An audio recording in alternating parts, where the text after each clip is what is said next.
Hey, what's going on out there? I'd like to welcome you all to Water Your Soil.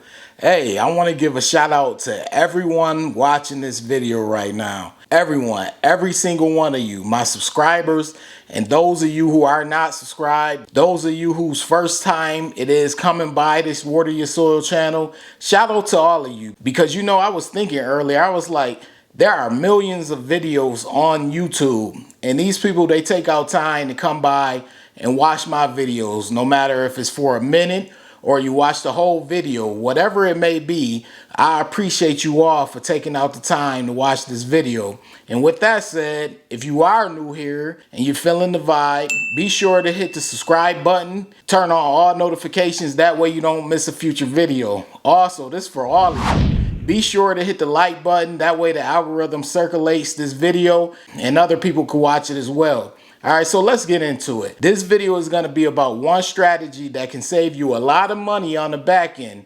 The back end means the future, whether it be 1 year from now, 5 years from now, 10 years from now, or 6 months from now, whatever it may be. This video is about saving you money in the long run from using your credit card. Now, when it comes to credit cards, I'm pretty sure everyone has their own strategy, what they do with their credit cards, but I'm going to share mine with you all. So I have numerous credit cards, and if you are someone with numerous credit cards, this works for you. If you're someone and you only have one credit card, you may want to wait until you get multiple credit cards in order to use the strategy. But if you are someone who does have multiple credit cards, usually 2 to 3 or more credit cards, you can use this strategy. So I'm sure if you watch my previous video, you are aware that different people have different credit cards for different things.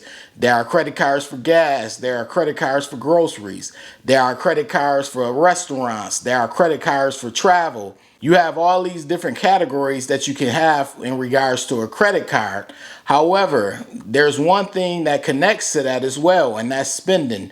What you want to do is set a budget every month for each credit card, whether that be your gas card. It doesn't even have to be a card that's for a specific category, like, oh, a gas card or a restaurant card or a travel card. It doesn't have to be that. It could be like, hey, this is the Discover card, this is the Chase, this is the American Express, this is the Wells Fargo, whatever it may be.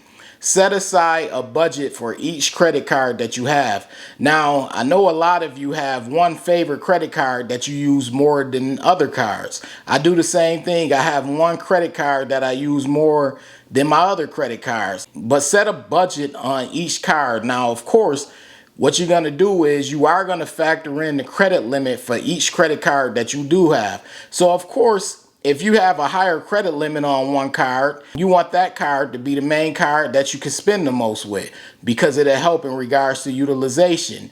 If you have a card with no credit limit, that's even better, because you definitely can do some spending on that card. And then for your cards with a lower credit limit, of course, you want to set your limit a little lower than the cards with the higher limit. But you want to set a budget, and you want this budget to be reasonable. You don't want it to be too high, and you don't want it to be too low. You want it to be reasonable. You know how much you're going to potentially spend on a month-to-month basis. Of course, emergencies pop up and different type of things pop up where you end up spending more than you normally would on a month-to-month basis. But set aside a budget, and on the back end, you'll notice that you are starting to save money. Now, when you are setting the budgets for these credit cards, you have to keep in mind how much you want to save. You have to keep in mind. So yes, it's going to require a little bit of math. If you want to save $500 per month, you're going to have to subtract that $500 from how much ever you plan on spending on each credit card. So let's say you have a credit card with $500 for a budget, a credit card with $100 for a budget, a credit card with $25 for a budget, a credit card with $300, whatever it may be. You know your finances and your financial situation, whatever it may be. You want to add up that whole budget of all of those credit cards together and make sure you subtract that $500 out to make sure that you will be able to stash that $500 away. It doesn't have to be $500. Like I said, you know your finances. So whatever it may be, set your budget on a month-to-month basis with each credit card and keep in mind the number that you want saved at the end of the month. This should help you on the back end, and this should help you in the long run. You know, money, it usually starts adding up over time, and time actually does work in your favor when you are attempting to save money. Trust me on that one. But anyways, this is Water Your Soil. As I stated, if you're new here and you're feeling the vibe over here, be sure to hit the subscribe button, turn on all notifications, that way you don't miss a future video. And like I said earlier, all of you, please be sure to hit the like button on the way out. Show love, that way the algorithm gets this video circulating. I hope this video helped you all out. Budgeting should come in handy when it comes to these credit cards. Make sure you do set a budget for each credit card that you have. Practice this on a month-to-month basis, and it should help you on the back end in regards to saving money. This is Water Your Soil. I appreciate you all for watching, and I'm out. Wait. Before you leave, be sure to check out the description box below. That way you can have all the credit resources from Water Your Soil. Also, be sure to hit the subscribe button, the like button as well, all right?